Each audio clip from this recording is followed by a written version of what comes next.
خاطم به طرفم، پیش من سیاه پروندد. کی حرفای منو گوش میده، حرفای منی رو که در بندم.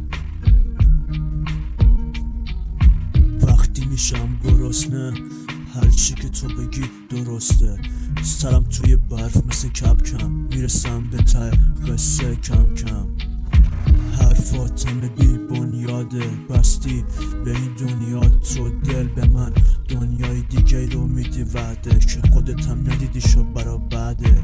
عمرن به هم بدی حق تو، نسیه رو دادی به من چسبیدی نقد و همه بیخبر از بس برده که پیشت خم میشن مثل برده.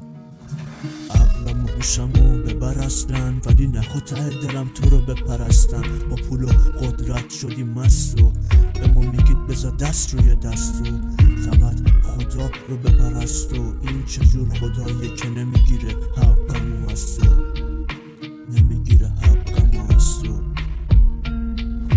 بله قربان حق با شماست، با یه چاپلوسی میکنم اخماشو باز. به من که چه حقیقت کدومه، مهم نیست خوب چیه بد کدومه.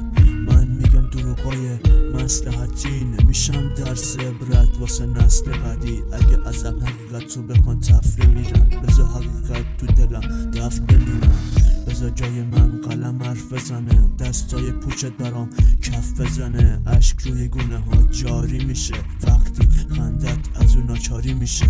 اگه بد بیارم لابد خدا خواسته، همه حرفای تو دلم از دم راسته. اگه زندگیمو بردار نکبت، اسمشو میذاری تقدیر و حکمت. چه معنی داره اراده وقتی از قلب معلوم شده تقدیر؟ تو فکر کن که منم توی رکابم ولی گم شدم توی نقابم.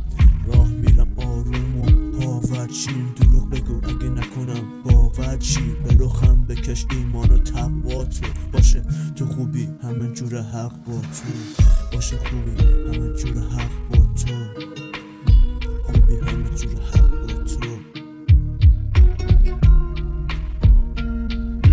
من همونم که دیوار کوتاه بود، لب تر کنم میره دلم توی تابوت. منو نگاه کن از گرسنگی سیرم، اگه لب تر کنم قطع میشه جیرم.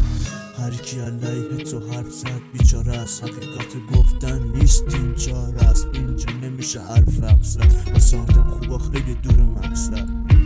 من اسیر این باطلاقم ولی ته دلم نیستم باطلاقل. حالا اگه درخت شده پربار، ما همه چپ راست میگیم بله قربان.